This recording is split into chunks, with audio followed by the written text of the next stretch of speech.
बॉलिवूड अभिनेत्री आणि भाजप खासदार कंगना रनौत पुन्हा एकदा आपल्या वादग्रस्त वक्तव्यामुळे चर्चेत आली आहे. दिल्लीतील जंतर मंतरवर नीट पेपर लीक प्रकरणी आंदोलन करणाऱ्या झिंझी आंदोलकांना तिनं जनरेशन गटार असं संबोधलं आणि त्यानंतर सोशल मीडियावर नव्या राजकीय आणि सामाजिक वादाला तोंड फुटलंय.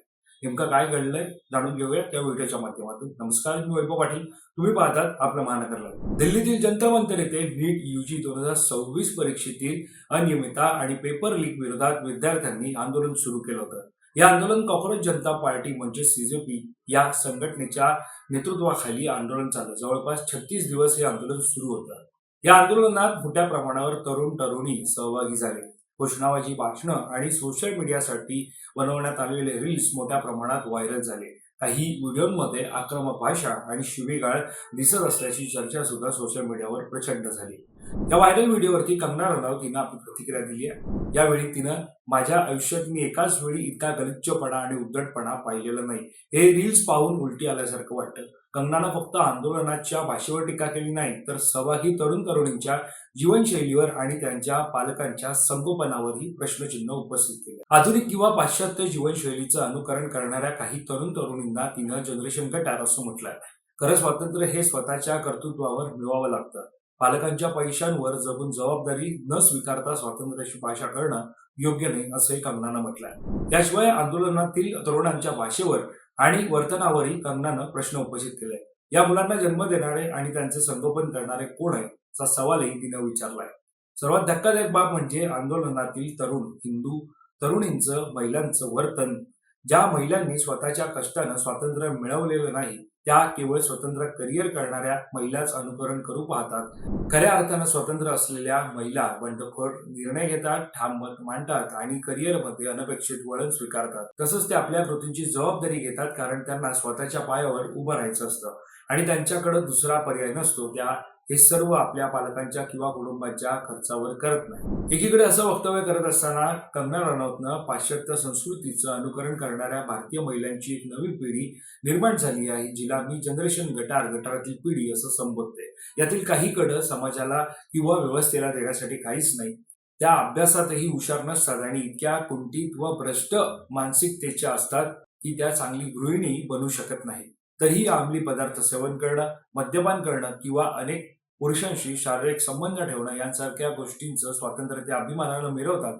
त्या निर्लज्जपणे आपल्या पालकांच्या कमाईवर जगतात आणि प्रत्यक्षात स्वतंत्र नसतानाही स्वतंत्र जीवन जगण्यासाठी सतत भांडत राहतात. स्वतंत्र जीवन हे कष्टानं आणि कर्तृत्वानं कमवावं लागतं. जर तुम्ही जबाबदारीचं भान न ठेवता स्वातंत्र्य जगण्याचा प्रयत्न केला तर तुम्ही केवळ एक विकृत व्यक्तिमत्व ठरता आणि अगदी गटारातील कचऱ्यासारखे, असं कंगनानं तिच्या पोस्टमध्ये लिहिलंय. शिक्षणातील गैरप्रकार आणि केंद्रीय शिक्षण मंत्री धर्मेंद्र प्रधान यांच्या राजीनाम्यासाठी जंतर मंतर येथे झालेल्या आंदोलनानंतर कंगना रनौतनं आपलं हे वादग्रस्त वक्तव्य सोशल मीडियावरील इंस्टाग्रामवरती पोस्टच्या माध्यमातून शेअर केलं होतं. मात्र यावरती आता कॉक्रोच जनता पार्टीचे प्रवक्ते सौरभ दास यांच्या म्हणण्यानुसार कंगना रनौतच्या तुलनेत जनरेशन झेडनं देशासाठी जास्त काम केलंय आणि ते अजूनही करत आहेत.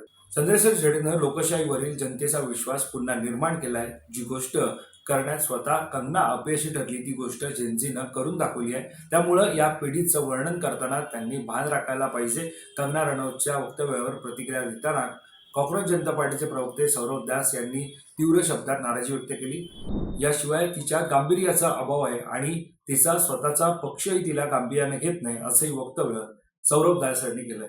खरं तर कंगना रनौतनं या सगळ्याच्या पार्श्वभूमीवरती पुन्हा एकदा सीजेपीवर आणि सौरभ दास यांच्यावरती हल्लाबोल केलाय. त्यानुसार एक व्हिडिओ त्यांनी इंस्टाग्रामवरील स्टोरीवर शेअर करत सौरभ दास याच्यावरती टीका केली आहे. आपल्या स्वतःच्या कामगिरीची तुलना सौरभ दास याच्या कारकिर्दीतील टप्प्यांशी करत तिनं त्यांना निरुपयोगी, बेरोजगार ठरवलंय. कंगनानं सौरभ दास यांच्या वक्तव्याचा स्क्रीनशॉट शेअर करत लिहिले आहे की मी या व्यक्तीला गुगलवर शोधलं. याचं वय 28 वर्ष आहे. तो स्वतःला विद्यार्थी कसा काय म्हणवतो हे मला समजत नाही. मी गेल्या 2 वर्षांपासून राजकारणात असले तरी 20 वर्षांपासून सार्वजनिक जीवनात आहे. त्याच्या वयात माझ्याकडे 2 राष्ट्रीय चित्रपट पुरस्कार होते. याशिवाय नवीन खासदार म्हणून माझ्यावर कामाचा ताण होता, कारण मी केवळ खासदार नाही तर चित्रपट निर्माती, अभिनेत्री, स्क्रीन टायर आणि उद्योजिका देखील आहे. पण त्याच्यासारख्या पूर्णपणे बेरोजगार व्यक्तीला इतकं काम करणं म्हणजे काय असतं हे कधीच कळणार नाही. प्रिय सौरव, तुझे प्रश्न वैयक्तिक आहेत. तू विद्यार्थी नाहीस, तू निव्वळ एक बेरोजगार निरुपयोगी जीव आहेस. काहीतरी नवीन कौशल्य शिकण्यापासून सुरुवात कर, ती एक चांगली सुरुवात ठरेल असा सल्ला कंगनानं सौरभ दास याला तिच्या पोस्टच्या माध्यमातून दिला आहे. दरम्यान एकीकडे कंगना रनौतचे आरोप, त्यानंतर प्रत्युत्तरातून आलेलं सीजेपी प्रवक्ते सौरभ दास यांचं प्रत्युत्तर आणि त्यानंतर पुन्हा कंगना रनौत यांची प्रतिक्रिया.